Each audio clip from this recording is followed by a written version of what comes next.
नमस्कार विद्यार्थी मित्रांनो, जे विद्यार्थी बॅचलर ऑफ फार्मसी अर्थात B.Pharm पूर्ण झाल्यानंतर मास्टर ऑफ फार्मसी M.Pharm किंवा PharmD थेट 4थ्या वर्षात प्रवेश घेणार असतील, तर M.Pharm किंवा PharmD PBला ॲडमिशन घेणार असतील तर त्याच्या रजिस्ट्रेशनसाठी मुदतवाढ देण्यात आलेली आहे। हे गुड न्यूज आहे, कारण बऱ्याच विद्यार्थ्यांचे युनिव्हर्सिटीमधून मार्कलिस्ट पेंडिंग होते, काही ठिकाणी फक्त CGPA आहे तर त्यांचे कन्व्हर्जन लेटर बाकी होते, अनेकांचे फॉर्म कन्फर्म होणं बाकी होतं।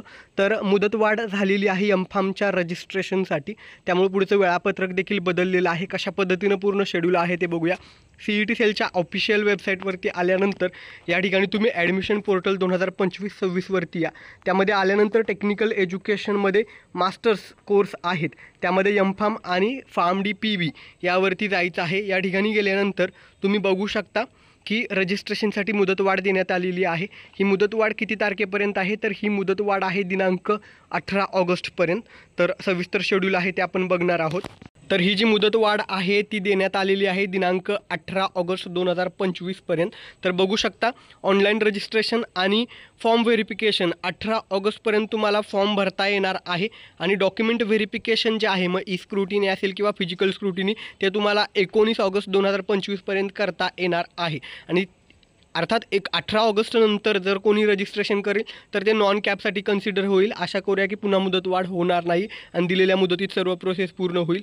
जर यानंतर काही मुदतवाढ झाली नाही तर दिनांक 22/8/2025 अर्थात 22 ऑगस्ट रोजी तुमची प्रोव्हिजनल मेरिट लिस्ट अर्थात ज्याला आपण तात्पुरती गुणवत्ता यादी म्हणतो ती येईल, आणि त्यानंतर 23 ऑगस्ट ते 25 ऑगस्टच्या दरम्यान तुम्हाला ग्रीवियन्स टाकता येईल। अर्थात तुमचं नाव, मार्क्स, कास्ट, कॅटेगरी, जेंडर कशामध्ये जरी तुम्हाला काही चुका आढळल्या असतील तर ते करेक्शन्स तुम्हाला 23 ते 25 ऑगस्टच्या दरम्यान करता येणार आहे। आणि 28 ऑगस्ट 2025 रोजी तुमची फायनल मेरिट लिस्ट येईल, आणि यानंतर मुदतवाढ झाली नाही तर कॅपराऊंडचं जे शेड्यूल आहे ते अवेलेबल होईल। आता जे डॉलरचं साईन दिलेलं आहे त्याचा अर्थ काय, वेबसाईटवरती बदल होऊ शकतो, ते तुम्हाला वेळोवेळी चेक करणं गरजेचं आहे।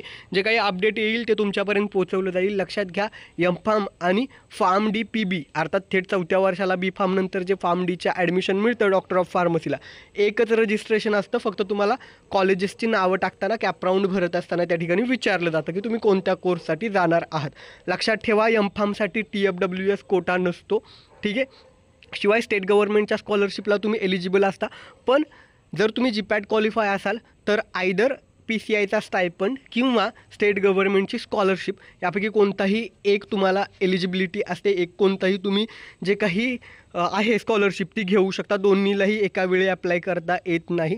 हे तुम्हाला नंतर कॉलेजमध्ये ॲडमिशन घेतल्यानंतर समजेल की कोणत्या कास्ट कॅटेगरीनुसार काय निकष आहेत, इन्कम किती असणं गरजेचं आहे।